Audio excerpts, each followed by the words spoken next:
All right, folks, here we are. Another version of Power Hour here with Jamie Uyeyama. And of course, Greg Flamong is not with us today. So we have Christian McCollum behind the scenes, and he's pulling the strings for us. So Yama and I will be here talking Irish football, Irish recruiting. Christian will be running things in the background. And I just wanted to mention, if you are not a member of Irish Sports Daily, it's a great time to sign up. You can go to the front page of Irish Sports Daily, click on the premium section, and sign up today.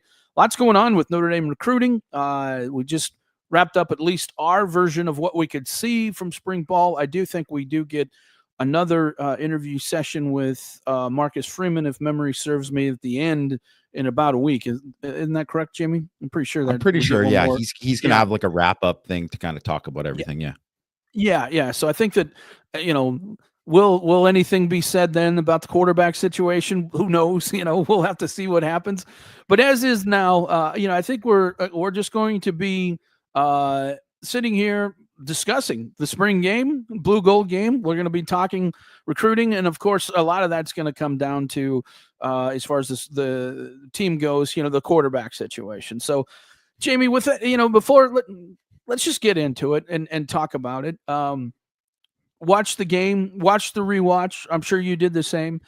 Um, the quarterback situation, if you read the fans, it seems like the fans are very heavily in the CJ Carr camp at this point. Um, I mean, I watched the games or watched the game myself personally. I look at the Carr performance and I say, boy, he's good, man. The thing that really impressed me the most about him is just his decisiveness. When he's going to make a decision, he's 100% in with it. And, where some quarterbacks, you can almost see the wheels spinning in their heads while they're trying to throw the football. And do I make this decision? Do I not? And as I kind of mentioned in some commentary today, that's a very good thing to be a decisive quarterback because windows are short. There's not a lot of room, and you have to make decisions quickly, and you have to be committed to those decisions. And it's a great thing to have as a quarterback, but sometimes, like the Ben Minich pickoff, sometimes decisiveness can be a bad thing. And so there's positives and negatives with that. But the one thing that I mentioned kind of in my commentary today was that with Carr, you're going to get a very decisive quarterback. And I'll say this, Jamie, we've watched a lot of quarterbacks, young quarterbacks in our time, and I'm not sure I've seen too many that are as decisive as Carr is. And so how much of an advantage is that? And do you think that means his trajectory, his ceiling is even higher, because he seems to be mentally advanced? Your thoughts here?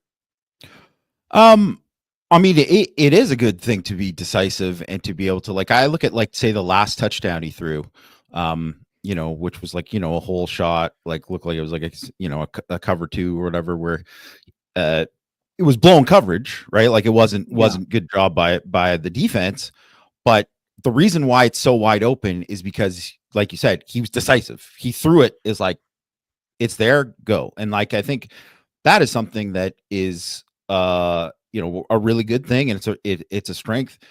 At the same time, I don't think he's going to get I mean, I know he's not going to get the same kind of vanilla coverages that he's there, which is also why people need to just chill in terms of like, hey, it's so obvious. It's like, no, it's not, because one, I mean, when they were doing a lot of more stuff the other day, and he was put with, he had less ideal circumstances, he didn't play as well, right? And he wasn't as decisive. So I think there's, some of that, but you can obviously, you see the talent. Like it's so obvious that he was why we had heard, like kind of leading up, like they were like really, really excited about him. And just not even just taking into like all the stuff with his recruiting ranking of just like, they're really excited about his future. Like they think that he has a chance to be great. And I think people saw that on Saturday, which is,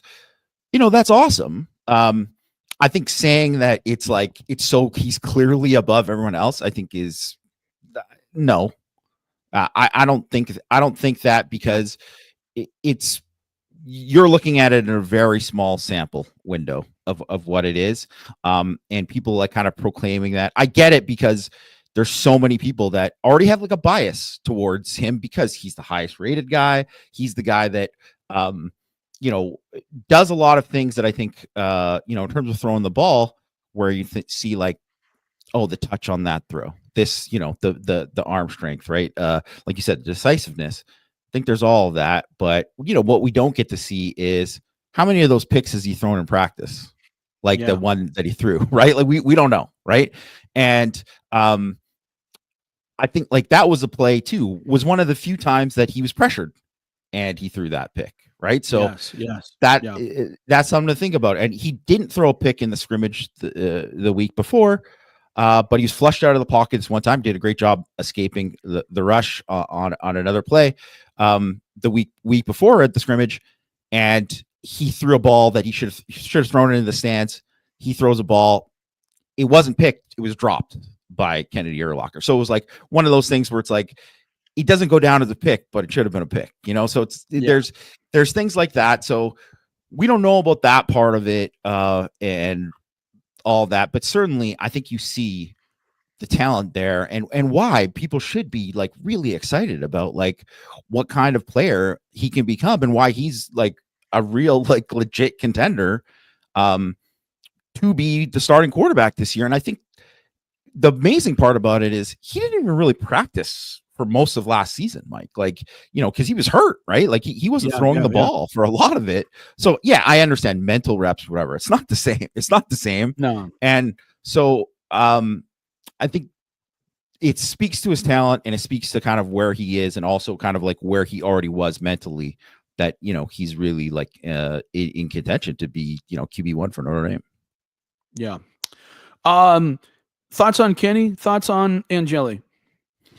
I thought both those guys look good. I thought they both look really good. Yeah, like, you know, and I know you mentioned in your comments too, Mike, that those guys were pressured more. They definitely had to deal with a little more. I also thought some of the stuff too with like there was a lot more guys running open in for CJ, and that kind of helped him as well too. And I think that was one of the things. Like, I mean, he made those two great throws on the first drive and those to the tight ends, but there were a lot of other ones that were like, you know, easy completions that he hit him on the money, but they were, you know, blown assignments by the defense that kind of helped them out. And those guys didn't have that. I thought they had a little bit tougher defenses that they had to handle. I mean, I thought Angeli played really well. Like, I mean, he's basically the same as you always kind of expected. And like, I saw some people say, like, talking about, well, Carr led them to this many touchdowns and whatever. It's like, well, I mean, I think Angeli would have, you know, matched that, except for they wanted to run it in on fourth down with the second string O line, you know, like doing that. So it's just, if they would have called play action there, he's getting a touchdown, right? So I thought he played well. You know, I thought early in the thing, he maybe, I would have liked to see him like process a little bit quicker on a couple things. That would be my one thing with him that I kind of stand out in a bad way. You know, and I thought Minchie played really well too. Like, obviously, his legs are just a difference maker. Like, he is different than the other guys.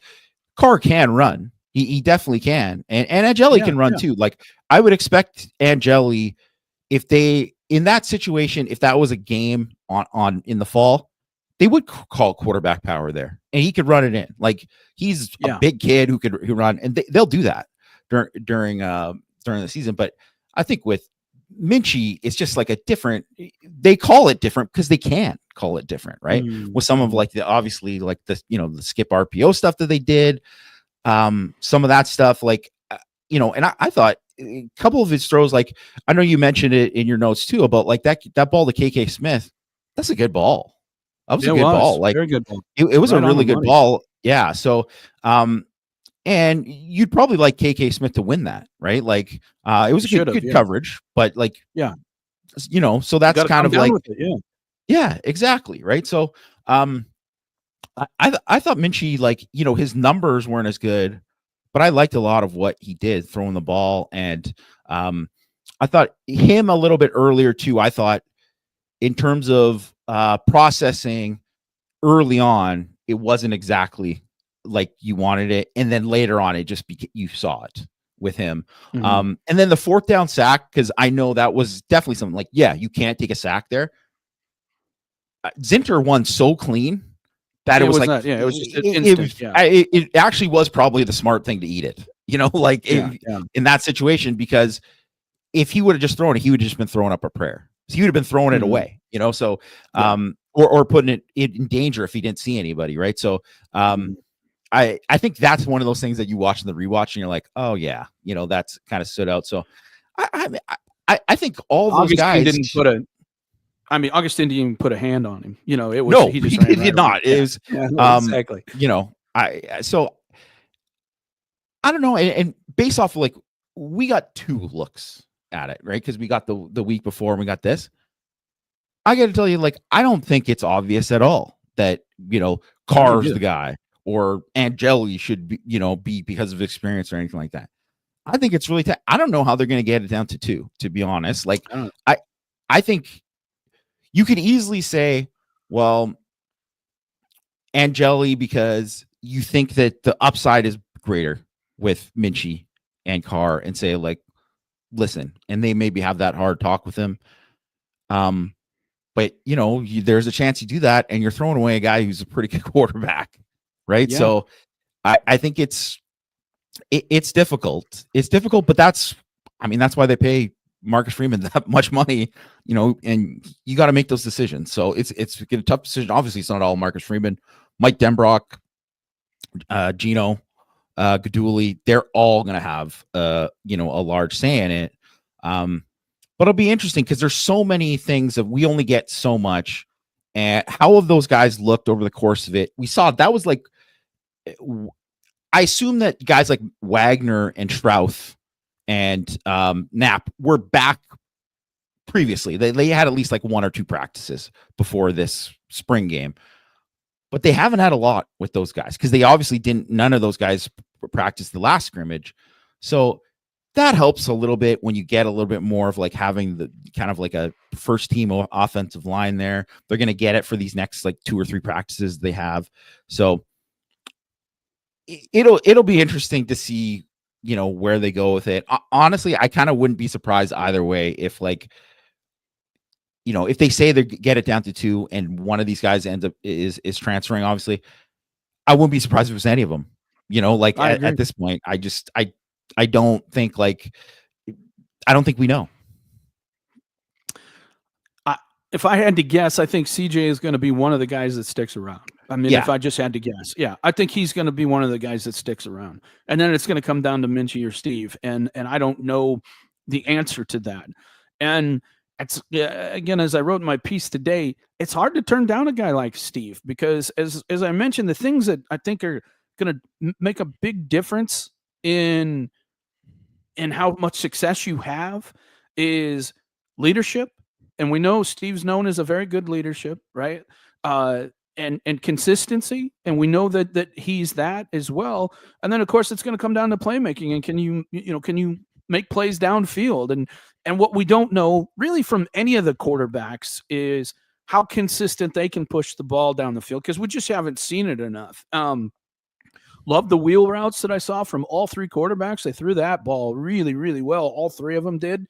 Didn't see a lot of crossing routes, but I think that's to be expected in the spring game. You're not going to show a lot of different crazy things. So, it's a really hard evaluation based off of one practice when everything is very, very limited as to what you can do. And so it's tough. It's tough to say. If you're Marcus Freeman, he's got to get it down to 2. And I don't blame him. You have to do that. I think you do. And to be honest with you, I think it's a fair thing. It's a fair thing to go to the quarterback that's not going to be in the race and say, look, we love you. We'd like you to stick around, but we also respect you. And for everything that you've done here, we feel that we have to tell you that, hey, we're probably going to have these other 2 guys. And unless there's an injury over the summer or fall, those two guys are going to have to rep the most in the fall, and you just got to be honest with that, whoever that third guy is, because I think that third guy has earned it. And that third guy can go play anywhere and be a pretty darn good player. I shouldn't say anywhere, but that third guy has a chance to go play somewhere and start and still have his NFL dreams. And so I think Marcus Freeman owes it to that person. And it's going to be a tough decision, Jamie, really tough decision. So, but again, I think if I had to guess, I'd guess CJ's probably going to be one of them. And then it's probably coming down to Steve or Kenny, and I don't know how you handle that. Now, other players who stood out in the game to you, and then I'll add some as well. Guys that stood out to you. I mean, obviously defensive line wise, I think Jared Dawson was just so noticeable the entire time, and some of it was who he was going against, but he was just getting off the ball quick. He was in the backfield a lot, and he caused a lot of disruption. I mean, he was definitely, I would say he was the most dominant guy out of all the defensive linemen in the game. Certainly saw a lot of good things from, saw some good stuff from Armel Mukum, saw some good stuff from Cole Mullins in the game. And obviously both those guys had to play a little bit of end as well, but just how they played at the point of attack, I thought was really really kind of stood out to me from those guys. Obviously there wasn't a ton of you didn't get a ton of Drake Bowen or Jalen Sneed in the game, although you did see some good stuff from Sneed, especially on the blitz stuff. But KVA certainly was a guy who stood out to me at linebacker. I mean, I mentioned Zinter. I thought Zinter looked good as a he played Viper in the game. I think he should move to Viper. I understand they already have a crowded depth chart there, but it's so crowded at linebacker, and I just don't think he's going to play. And I think he has I always kind of thought he was going to be a Viper anyways. That was going to be his eventual thing. Yeah. And obviously he's not the biggest guy, but they already he certainly fits that profile there. And he is a guy who obviously, plays physical, just a great motor. I think you saw he's got a pretty good twitch around the end, good snap anticipation. Yeah. I like how he plays. He plays hard. I don't know. I mean, I don't know how much he'll be in the mix because they already have so many guys there, but we saw how the injuries last year, and don't tell me that you never know with Notre Dame what can happen there. And he might be a guy who can play. So I think he really kind of jumped out at me as I was thinking that. I don't know if that's going to be a permanent move, but I think that would be a good permanent move for him. I think it just him personally, I think that would make sense, and probably just for the team as well, because you got to think you're going to get Kia back in the summer here at linebacker. You obviously got Matt Palermo there. Got the other two young linebackers. Bodie Cahoon. I thought Bodie Cahoon looked pretty good too. He had a couple nice plays. Yeah. Yeah, made a really nice tackle right at the line of scrimmage there. And then I think DB wise, Carson Hobbs, it was just impossible not to notice how good he was in the game and how good he tackled. I mean, certainly he got beat on the one route by Jane Greathouse early, but Jane Greathouse does that to a lot of people. So that's not something that I don't think, it's overall a bad thing. But you see a guy like Hobbs make that one-on-one tackle in space on Kedron Young. And that's a thing that if you're Jawan Sider, you're like, run this dude over, win this thing. And I mean, it was clinic. That was textbook, right? That was teach tape, how he made that tackle. And frankly, every tackle he made was practically teach tape. It looked really good. So I just liked how physical he was. Obviously, he made plays on the ball. He had 3 havoc plays in the game. And you don't want to proclaim well, obviously now he's a guy, but I think that if you're gonna take, you don't want to overreact to the one day, but based on kind of where what I thought of what I saw from him before and that too, he's a guy that I think third corner, another nickel guy there too, because obviously Devontae Smith, he sure looks like pretty good depth. there Yeah. for Notre Dame. And Talek obviously had the big goal line stand. Great to see that. Yeah, I don't know. I think on offense, I thought Elijah Burris had a nice day. I thought he kind of stood out for me out of the receivers who kind of played the most. Obviously, it was a great day for tight ends. Eli Raridan looked so good after the catch. But that's, I think, honestly, what we kind of expected and we're all kind of waiting for, Mike, because he has that kind of ability. He's a different athlete than I think. I said after the game, and I don't think this is crazy hyperbole, and I don't think he's quite this guy, but after the catch, maybe the best potential after the catch since Tyler Eifert, because they just haven't had a dynamic guy, and he can be kind of dynamic. He's got that. But I thought Jack Larson, obviously, make his play. Love to see Kevin Bauman make a great catch. Nice. Really great to see. And I think it kind of goes to show too, the depth of tight end there, better than kind of people think. Because, obviously those guys didn't play last year and Bauman didn't play all that much, but he can play. If he's your second or third tight end, he's still a pretty good player. Obviously the thing with him is health, and Larson can be a weapon. He's a good receiver. He's a really good receiver. We'll see how he is as a blocker.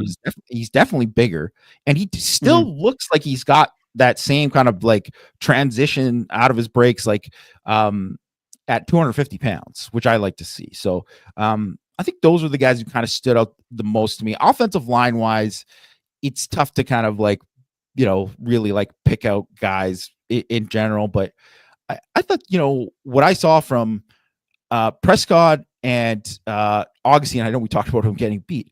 I think both those guys, same kind of thing that I saw from them the week before. I think both those guys got a shot to be pretty good players. I saw, you just see the fight in them. You see the athleticism, the ability.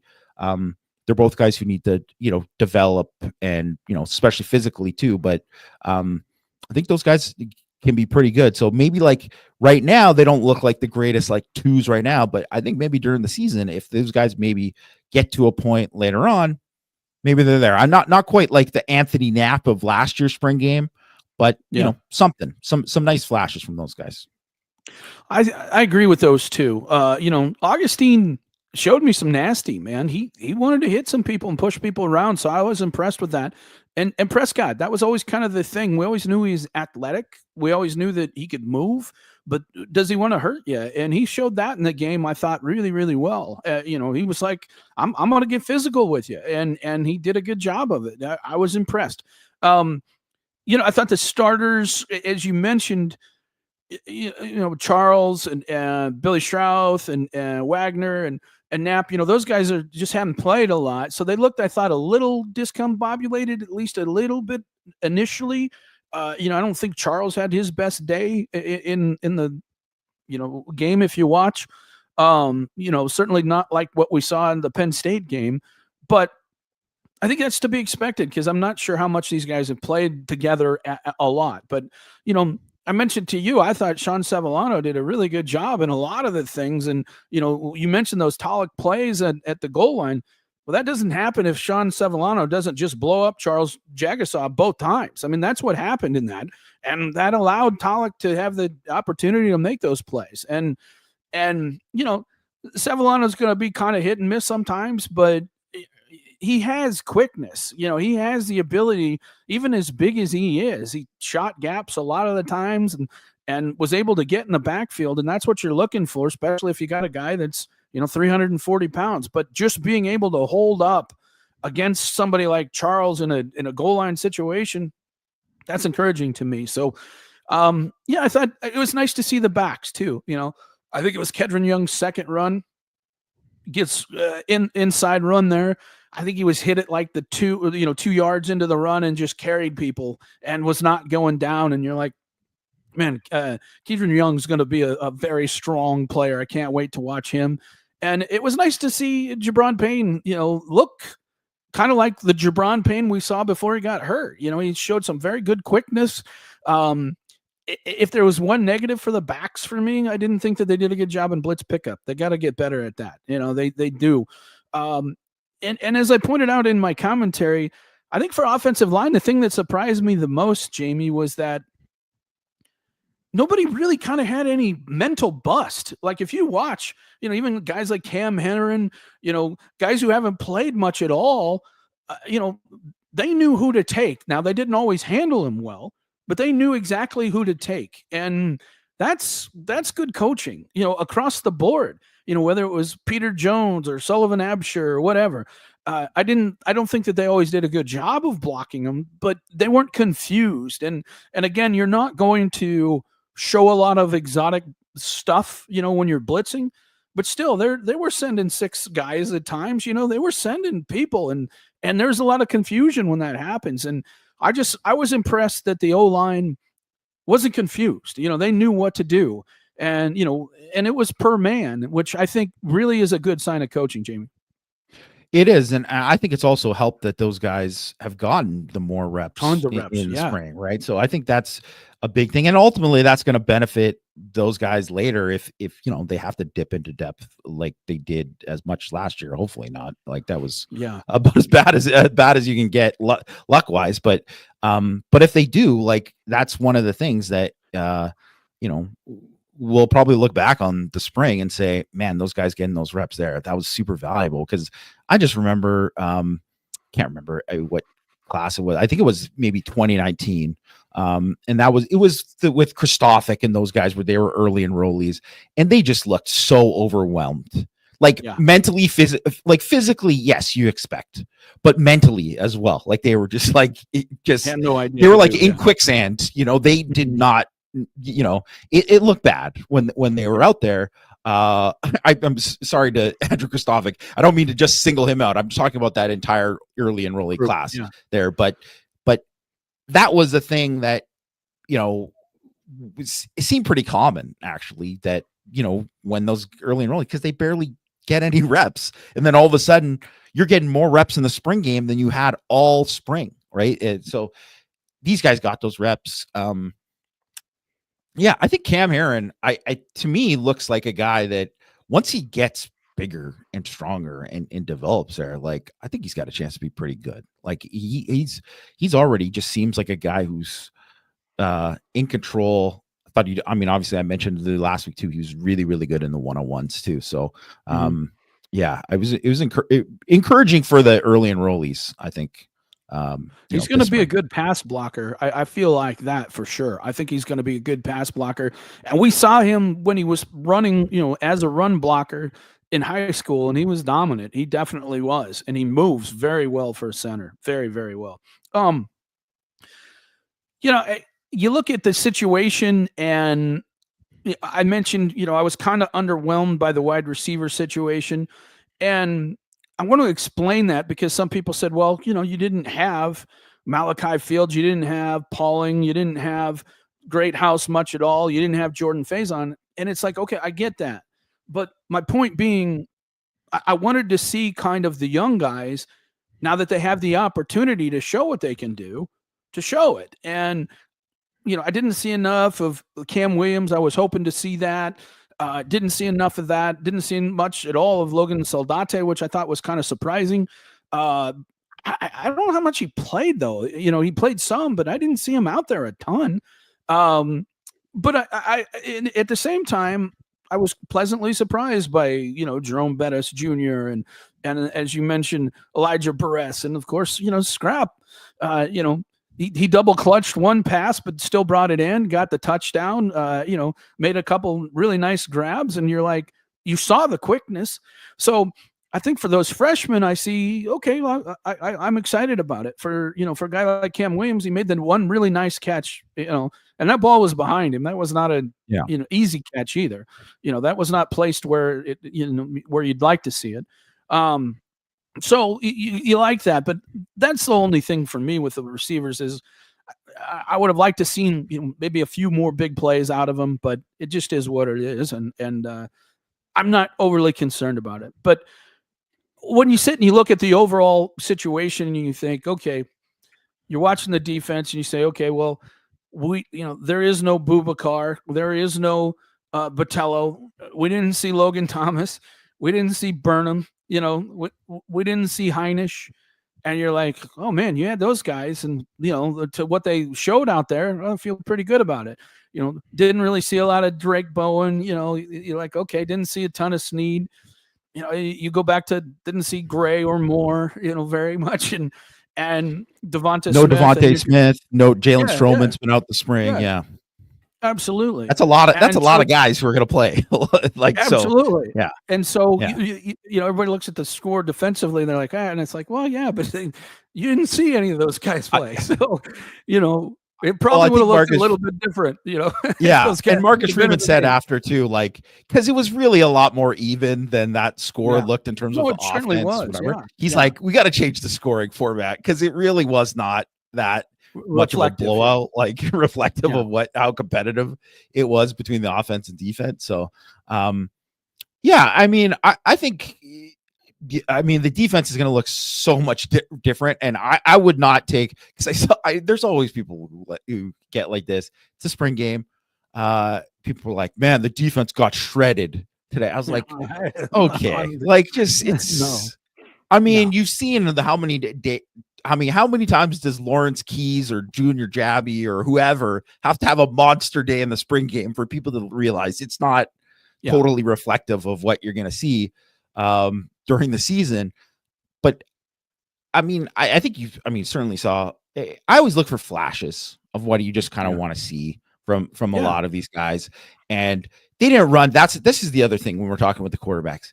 They didn't run any sub package stuff where they were just doing any kind of things where they were like, hey, we're going to, because obviously they're not going to show anything. They're not putting anything on film for Miami or Texas A&M to look at. Like, why would they do that? Right. So it would make no sense. And they're going to do like a lot more. And they did a lot more in the scrimmage last week, and they didn't even show that much last week. So I think you're going to see a very different thing. And I mean, I'm really actually interested to kind of see how it kind of works out with the sub packages when they get it, because they got a lot of guys who can rush the passer, and it's going to be kind of a battle to kind of see who becomes the guy there. Obviously, Bryce Young is going to be one of those guys. Yeah. Bryce Young is going to be one of those guys. I mean, it would be pretty shocking if Patello and Boubacar weren't. If they're both healthy and the same kind of guys, it would be, and then from there, it's like, well, I mean, Heinisch did a pretty good job when he was doing some of that stuff last, especially in the playoff. I think you got Snead, you got KVA. Obviously, Bowen is a guy who's probably not going to leave the field very much. It's going to be really intriguing to see what they kind of do DB wise there. Obviously, Devontae Smith is a guy you expect to be there in as a nickel, or they're going to play like three safeties with some of that. It's going to be super intriguing to me, because I think that they got really good. There's just so much talent there that I think that they have a lot of really, really good options. Yeah. When I look at, I mean, I feel so good about this team right now. I just do. I feel so good about the program and where it's headed. And that kind of goes into the next thing that I want to talk about, which is, Notre Dame's situation in recruiting. Since we kind of talked, we've got Rodney Dunham in fold, which is a huge, huge pickup for Notre Dame. They also picked up Gregory Patrick, which, again, another important pickup. And, they're in great shape right now with guys like Bubba Frazier, Javian Osborne. We can go down the list, and they're just in such good position. And the funny thing is, I remember people are like, oh, well, Mike's getting fired up. He's getting excited. And, we still have to close. We're seeing the closing. You know what I mean? It's happening right now. And I look at the situation at all these different positions, and, they're going to get two backs. I think that Javian Osborne, they certainly lead for. Some people believe they lead for Jonas Walton. I believe that's a pretty good chance. A lot of people think Brian Bonner they may lead for. DeStefan Walker came, loved his visit. You get 2 out of those 4, you're feeling pretty good about the situation. And then, as we mentioned, Bubba Frazier, certainly in a great position with him. They got Kadon Finley they're in a great position with. There's other receivers that they had. They just had Braden Robinson up, and he seemed to be impressed. Their top tight ends that they like, and Ian Primer and Isaac Jensen and Evan Jacobson. All these guys that they had. Gavin Mueller supposed to be coming. They're in good shape with that. They have 4 tackles. They still have, Ekene Ogboko that they have a great shot at. We'll see if Grayson McKeo visits. I sure hope so. I like him. Noah Clark came and visited. They love him. He likes Notre Dame. Tiki Hola came and visited. Is down to Notre Dame SMU. A lot of people feel like Notre Dame leads there. A lot of people feel like they lead for Mikael Blade. Xavier Griffin Haynes, maybe even Dre Quinn and Elijah Golden. They're certainly right up there for those two. Jacoby Clapper, the linebacker that they're very high on, and in a race Fuller. Tank King's another. There's other linebackers that they're considering. Kari Adams, the corner, Jaziel Hart, Jordan Thomas, Nicholas Reddish has said Notre Dame leads. A lot of people feel Joey O'Brien. I mean, Yama, they could close on the vast majority of these guys and get them. If that happened, I mean, I honestly think they have they're probably number 2, at least number 2 for all those guys. At least number 2. And you got to figure, and you're just like, man, if you close, 80% of that, what a class that could be. Holy crap, what a class that could be. I'm just excited about it.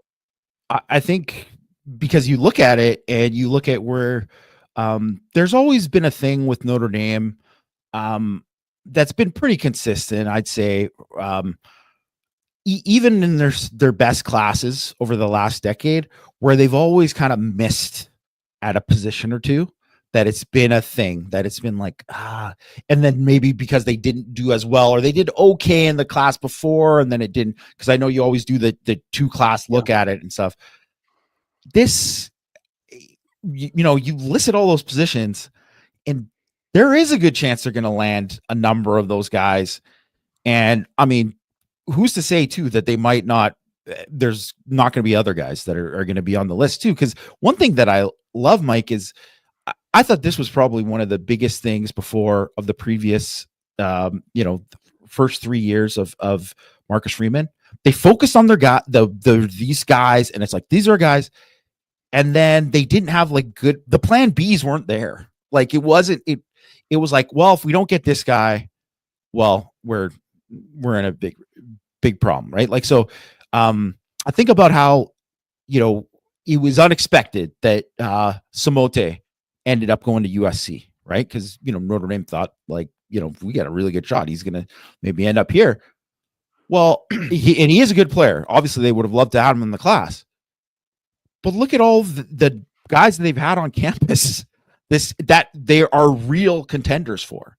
And obviously, they've already closed with a couple of edges in the class. So they're just in such a better space in terms of the numbers and actually getting these guys where they have to tell guys we're going to actually, have to turn guys away, and some of them too, they're going to be like, well, we're just going to keep adding you because you're too good of a prospect. That's a thing that I just think they haven't been in that position in a really long time. And obviously, yes, there's still more that they have to close with. But the way they've closed on some of these ones in the spring too, I don't think people thought that, hey, they're going to get Rodney Dunham done in the spring. That there wasn't any signs leading up to that was going to be the case, but they did. And I don't know. I'm super encouraged by what they're doing with the class now. And I really do think that I don't care where the ranking is. What it's going to end up ranked, whatever. It'll probably, if they do that, it'll probably be the highest it's been under Marcus Freeman, I imagine. Yeah. But regardless of that, I don't care. Just look at the class throughout of how many guys you think can actually develop into like studs. And there's a lot more than they've had in, I can't even remember the last class that they had that kind of depth throughout. Because even if you look at that, say like the 2013 class, that was, a top 5 class, in the rankings. If you go back and look at that class, there was like kind of on the defensive line, it didn't really hit all that they wanted to, and there were low numbers at some other positions. Like it wasn't as good as it looked, just straight up by the ranking. And I think that's going to be like a difference where this class, I think they're way set up way better. No question. And the other thing is some of the guys that are ranked a little lower, I like them. You know what I mean? I like their, I like what they show on film, and I see why they're being taken. There was an interesting thing that I posted on Irish Sports Daily, and it was one of the pieces that Notre Dame did before the spring game, and it had Marcus Freeman on it, and it had Mike Martin on it, and they were talking about the new additions to the recruiting room, meaning Mike Martin, and they mentioned Myron Tagaloa Amosa as well. And it was interesting, the things that they said, I think people really don't think about. And the one thing that stood out to me about that talking about Myron was Myron can go to these guys and say, look, you think you went far away from school? You didn't go far as I did, right? Nobody came farther than from where I came from. All right.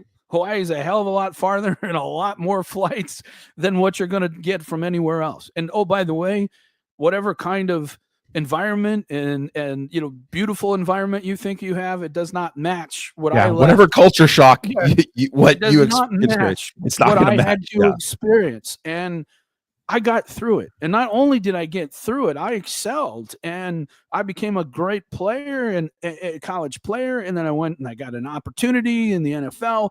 And then, because of these connections, I got hired and I had, so there's just a lot of, success story there.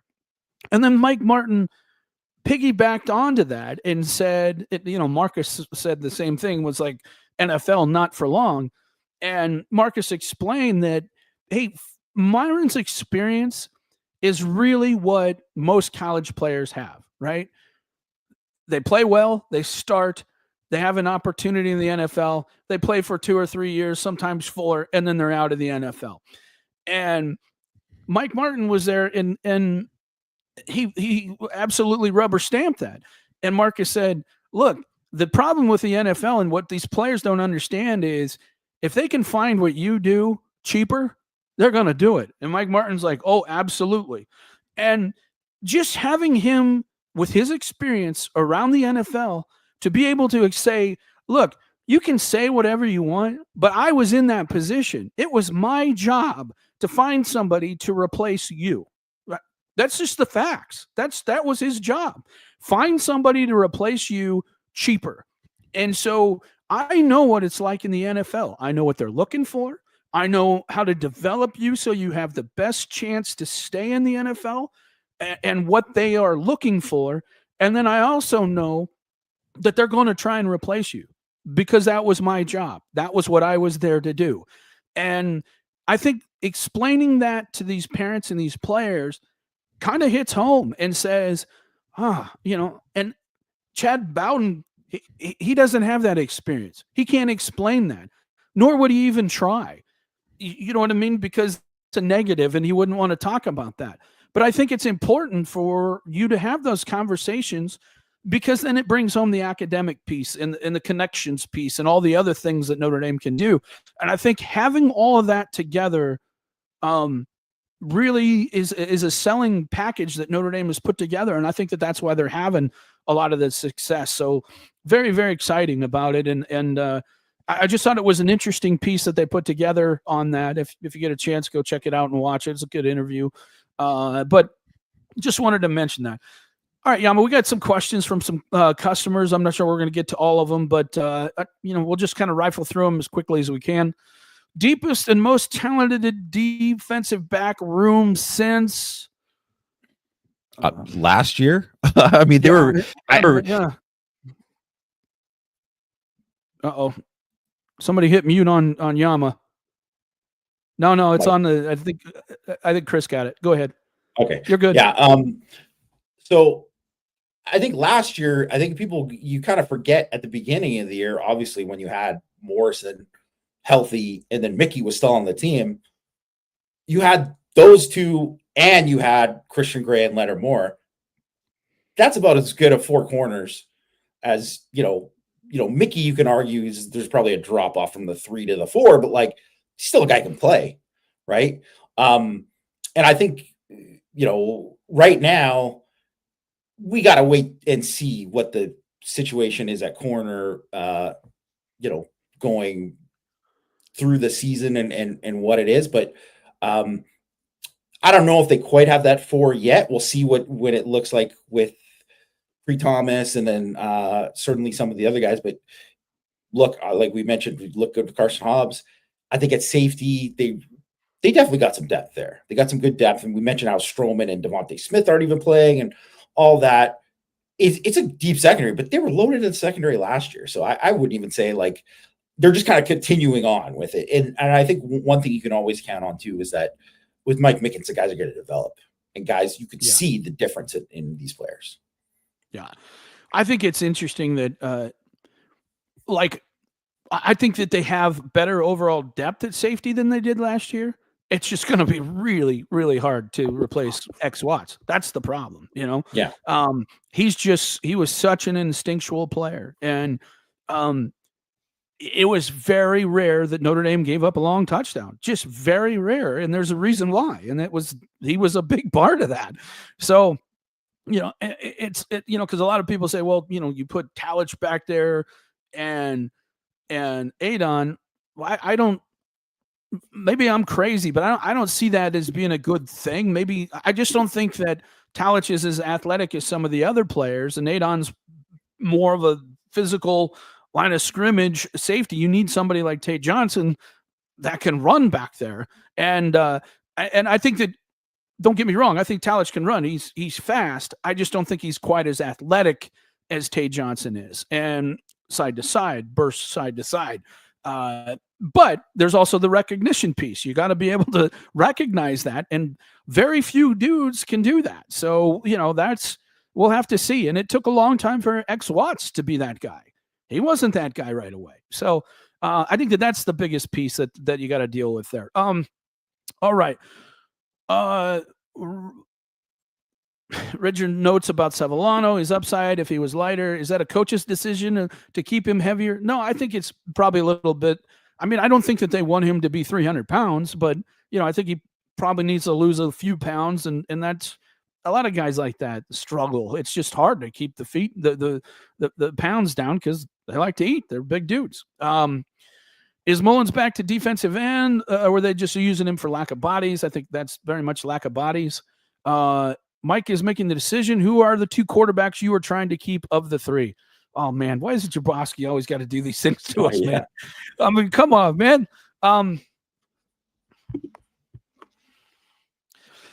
I hate to say it because I like Steve so much. I like him so much, and I think he's a really talented player. I got to go with upside. I just have to. And the reason why is because I know I got a great offensive line. I know I have great running backs.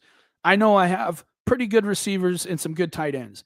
So to me, I think you can overcome some mistakes, and you're not going to have as much pressure as you would if you had, last year's offensive line. I think that they'll be better pass blockers than they were last year. So I hate to say it, but I would go with Kenny and Carr. And I hate to say that because I really like Steve, and I think Steve could be a really good player. I would go with those 2, but I would have no problem if it were Steve and CJ or Steve and Kenny or, however they want to do it. I would be perfectly happy with either of those options too. How is Chris Ash resonating with recruits? Thoughts there, Jamie? I mean, I think it looks pretty good so far. I mean, it does seem pretty good. I mean, he's it's different than when he was, before, even from like 5 years ago, because obviously if you look at what he's doing too, he's floating as the DC, so he's not involved specifically with recruiting a position group the same way. But he is a guy who he's impressive when when he gets a chance to talk to people, and they are resonating. Like, no one's coming in and thinking like, wow, well, before Al Golden really presented it one way and Ash presented it's not as good. Like, that's definitely not happening right now. So I think it has been resonating in terms of him being like the difference in any of these. I mean, that certainly hasn't been the case yet, but we'll see if that does become the case.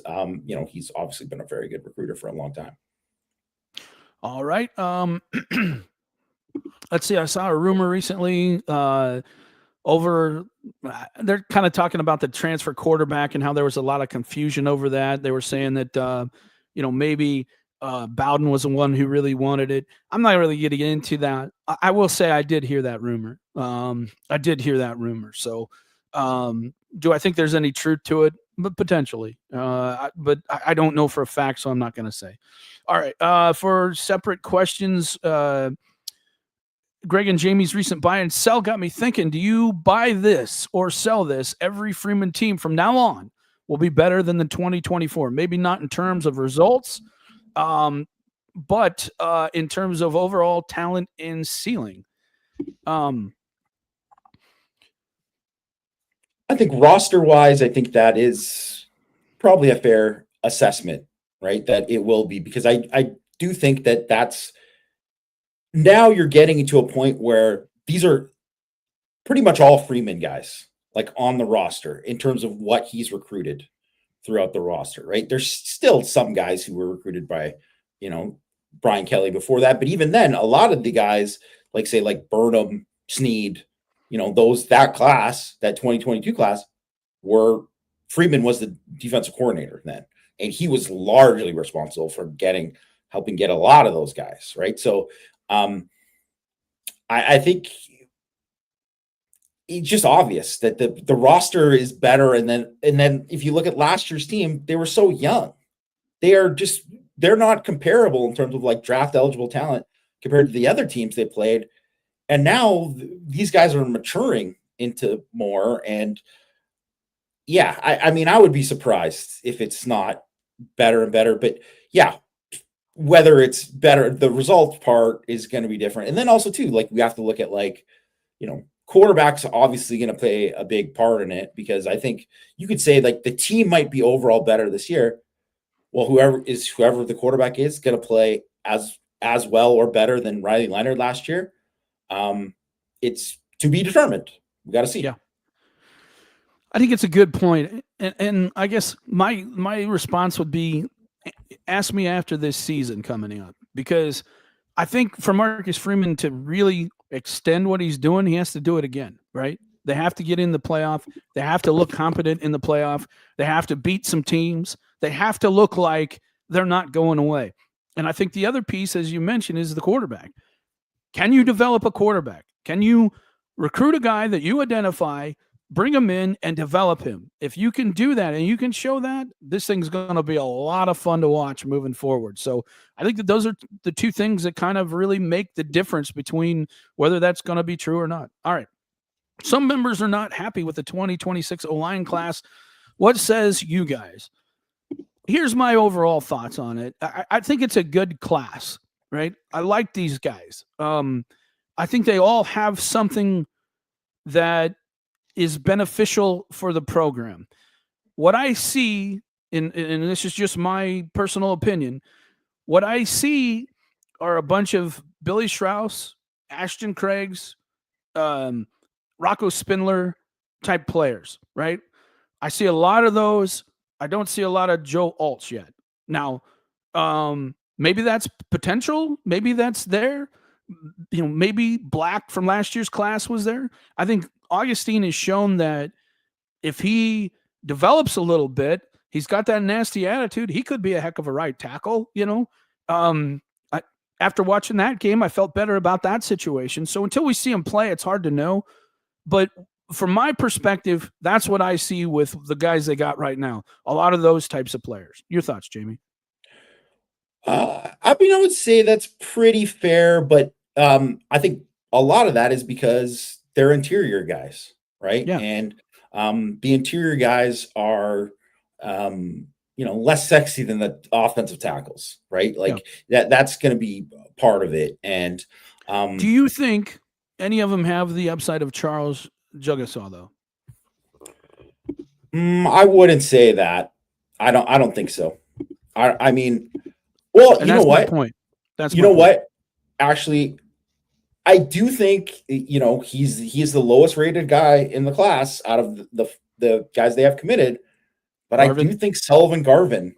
I think Sullivan Garvin might be one of those guys that surprises.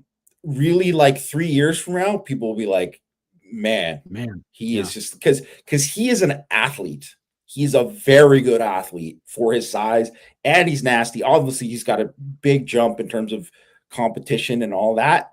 But I think he's a guy who could really end up I think his ceiling is really, really high. I think it's the highest out of all these guys. And that's kind of how I view it. And I think like if I'm looking at Patrick, who I know you're not as big of a fan of as some other guys that they were after, but I think he's one of those guys who's going to be like a good player. At minimum, he's going to be a good player. Like he is going to be somebody that plays and at the very worst, he's going to be a very good 6 or 7 for sure. Yes, at the very least. And that's at worst. And might be a guy it might be a guy who starts 2-3 years and goes to the league. Like that is something that happens. And obviously, I think Merrill and Nichols are just big dudes that I think are going to be people movers. And I like both of them. But I'll tell you this, you feel a lot better if they get Ugboko. Because if they do get that, because I still think when you get Patrick, and I do like him, I think he's going to be a good player. But you get an Ugboko, and that is a guy that does have that when you're thinking oh yeah, this guy is Jugasaw, Blake Fisher, Alt, these guys where you're kind of looking at that, and that's how I see it. I do too, and let me be fair and point out. Look, there's nothing wrong with Ashton Craig, Billy Schrouth, and Rocco Spindler. I mean, they were a couple plays away from winning a national championship. Those are pretty damn good players, right? They are damn good players. So I'm not, and so my point being, I'm happy with this class. I think it's very solid, and those guys are going to be very good players. But I would like at least one in every class that you're just like, this guy has the potential to be a top 10 pick. You'd love to see that in every class. One of those guys, you've seen it in Gerby Lambert. You've seen it in Charles. You've seen it with Black.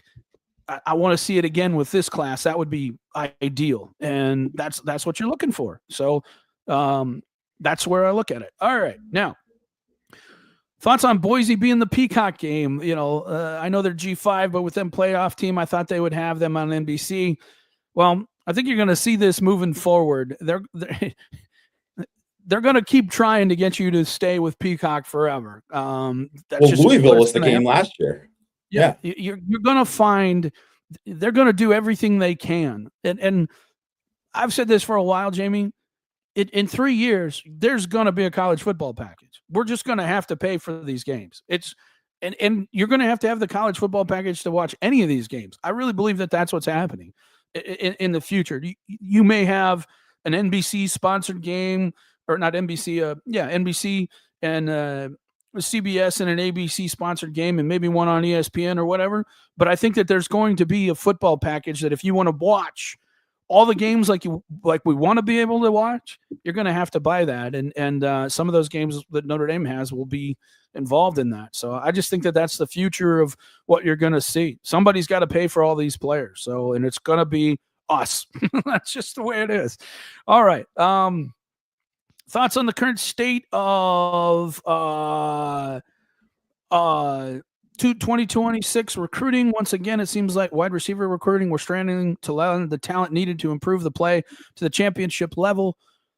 Again, I think it's, look, do you get guys like Kadon Finley, Bubba Frazier? You know, can you get some other top guys? Forgot the guy visiting this week, the kid on Wednesday. The name slips my mind right off the top of my head. Yeah, Sellers. You land Sellers. You land those four. I'm feeling pretty good about it. You know, can you land Sellers? I don't know, but I think there's a good shot at the other three, and we'll see. So until we get the kind of final results, but there is not a lot of room for error, and that does concern me.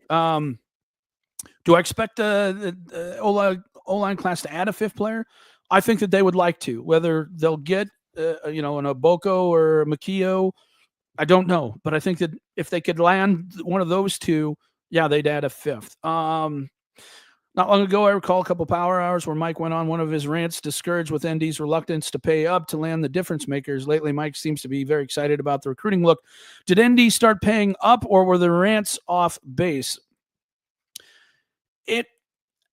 It's not a situation where I think what we've seen here is a very good job of selling what Notre Dame wants to sell. I also believe 100% that Notre Dame understands that they have to be good in football, and they're going to do everything that they can to make sure that that happens. And part of that's paying in here, paying in there, but you got to be smart. Again, it was like I mentioned, I wrote a piece today on the quarterbacks, and when you look at like the 2020 class of quarterbacks, the top 20 players, how many of those players did not pan out? There were some names that you heard, guys like DJ Uyeyama, Hudson Card, a lot of these guys that you heard of that were supposed to be very great players and just never materialized into being that. And then a whole bunch of players you don't even remember being recruited. And that's out of the top 20. And Howard, the guy who won the national championship, was ranked number 30. And then you look at the portal quarterbacks, or there were 6 portal quarterbacks in the championship or, in the playoff. And 5 of those advanced into the final 8. So there's smart ways to do things. And I think that my frustration is when you have a hole, right? When you have a hole in your roster, you need to be smart in addressing it. And sometimes you have to overpay to do that. And like, look at the current situation right now, defensive line. Those guys aren't coming here unless they got something from the NIL situation. But I think Notre Dame also understands that, hey, we got to get better defensive linemen than we were getting. And look at what's happening. And I think that it's not just the fact that they're throwing a bunch of money at them. I don't think that that's it. I think that they've done a better job of messaging and explaining it to them, but also making sure that they're competitive in these types of situations when they want to land the players that they want to be. So I'm encouraged by the commitment of Notre Dame. I'm also really encouraged by what they've done in the recruiting department, because I think what is happening is what they're trying to do is hitting home, and that's exciting about it. All right. Was it me, or did Burress look like he could actually get some playing time this year? I thought he was impressive. What do you think on that, Yama? I mean, I think it's going to be tough for him to play because, we mentioned about all the guys that were not playing in the spring game. And so when you think of, you got Greathouse, you got Will Pauling, you have Faison, you got Micah Gilbert, who's probably going to be at Fields. Right there, that's 5 guys, right? The sixth guy doesn't really play very much at receiver. If that guy plays, can he be the 6th guy? I mean, maybe he can do that, but like Cam Williams and Logan Soldate and yeah. So he's got to do Smith. that.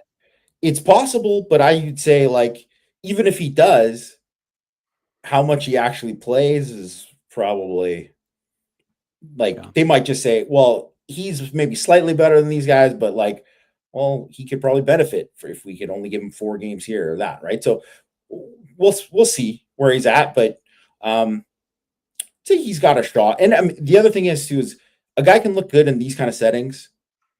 Can he block? Can he run block? Because if you can't, it's like, no block, no rock, like that. That's definitely a thing. Notre Dame's going to want to run the ball, and he needs to physically develop. He's not his dad in terms of size. He needs to get stronger. So certainly good effort guy, but it's a different thing going against blocking, college DBs and stuff. So we'll see. This is an interesting question. Have you seen any signs of NIL fatigue among donors at programs? Do you think that the House settlement will hasten that process?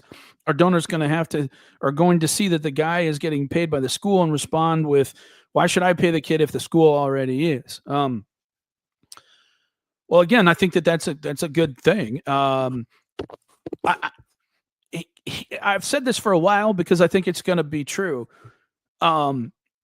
The team that's really going to do well in the NIL process or the teams that are the people who have that person who can go out and get deals for your Jeremiah Loves that, okay, Notre Dame's going to give me $2 million.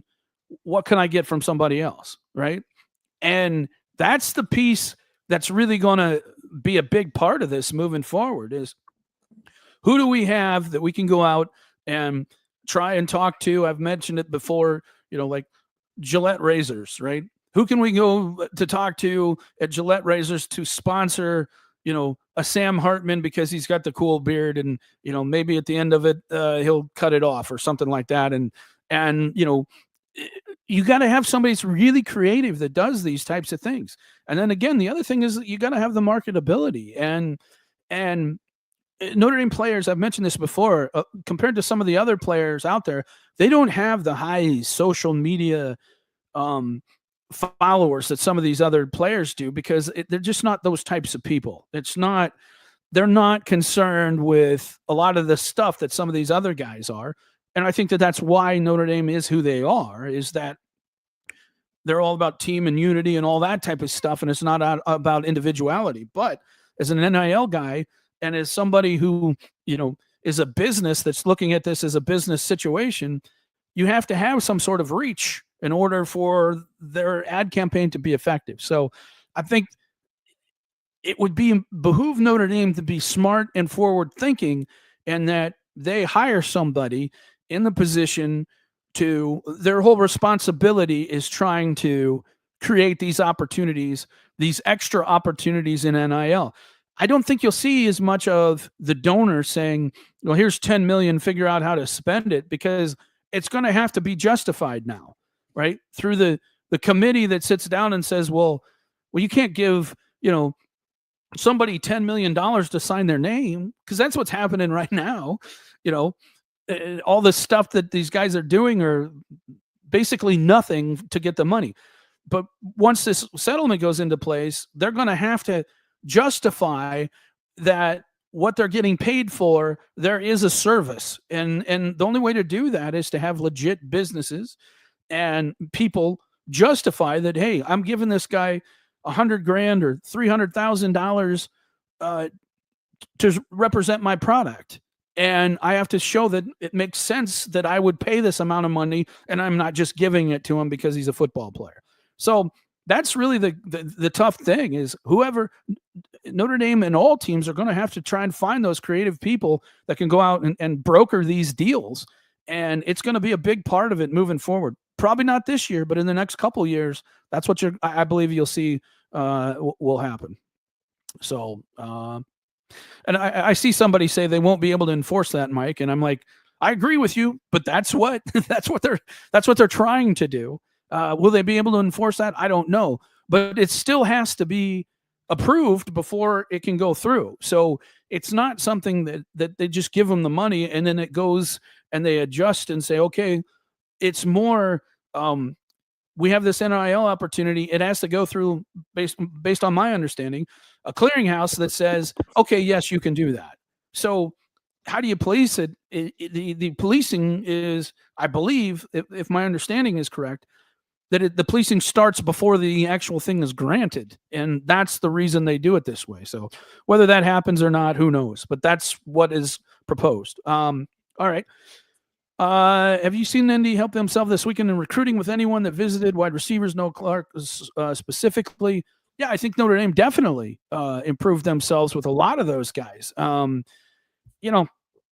If you kind of read what Matt has been saying, what I've been saying, what Christian's been saying, and Chris, if you're still there, maybe come on and give your thoughts real quick on this too, and then we'll close up the show. But to me, I mean, we're hearing very positive things about what's going on right now. We're hearing very, very positive things about where they're at with a lot of these players. And as I mentioned before, I think Notre Dame's in at least number 2 for a lot of these teams, right, or a lot of these top players right now. And that's the place you want to be in. And anything you want to add, Jamie? I mean, not really nothing crazy that you said. I just kind of, reiterate exactly what you're saying, that they're bringing guys in, and the vibes, and it's not even just like, when people come on the visits, there's usually like, hey, it was a great visit. Everybody says it, but I think now we're kind of getting a better idea, especially because this is at a point where a lot of these guys are maybe not decision mode, some of them decision mode, but some of the guys are into the mode where they're like, I'm really narrowing it down. And we're just getting that feedback right away is like, oh yeah. It's like Notre Dame is like either very high or at the top. And that is something that is, yeah. Actions are following comments is what's happening, right? And think about how many of these guys, there are guys too, Mike, plenty of guys that had initial visits in the spring, and then they came back. Like, again, that is always a good thing. And those guys are, yes, and they're not from Chicago. You know what I mean? Like, it's not so it's that is something I think really, again, that's what I'm saying. Actions are following what they're saying, to the media too. And when you see that actions, and what I think you're going to see too is a lot of guys have 5, 6 official visits lined up. I don't think you're going to see some of these guys take all 5 or 6. Some may only take 1. Some may take, 3. And so I feel good that Notre Dame's in the spot of at least number 2 for a lot of these guys. And a lot of them, I think they're number 1. And now it's just a matter of closing. And I like seeing actions following what's being said. And that is very, very encouraging to me. All right, folks, that's going to be it. I don't know if Chris is still with us. Chris, you still there with us? I don't know if he's good. He might be too shy to come on the video. But he's probably placing his bets right now. He's too deep in it. He's too deep in it. Chris, do you remember us? We're running the show here. He's betting on EuroLeague basketball as we speak. Yeah, probably. Hang on. I got to text him. I don't know if he maybe he's on the phone. Could be on the phone. I don't know. Hey, might be breaking some recruiting. Okay. What's going on here? Oh, you're on mute, Chris. You're on mute. I said I'm working the phones. I'm on the phones over here. You guys wrapped up? That's what I was wondering. Okay. Anything good you want to tell us before we shut down the show? Nah, nothing yet. I gotta check on some other things. All right. Well, the question they said, and you and I need to do a recruiting show here soon, and we will. Basically they wanted to know, is things trending in the way that it seems to be, where a lot of these teams are like Notre Dame's in the position that we think they are. Do you feel like that's where it's at? Yeah, I mean, look at the results over the last couple of weeks. I mean, I think there's more to come here soon. And I think Notre Dame is not only are they landing guys, they're on the top list of other guys as well. I don't think that's a coincidence at all. And these are guys that, we're already at the point now where they're like filling up, and they know that. So they're not filling up with guys they don't want. It's in like years past where they're just taking guys to take guys. That's not where they are right now. So they're obviously rolling. All right. We're going to shut down the show, folks. Thanks for watching. We greatly appreciate it. We'll talk to you next week on Power Hour.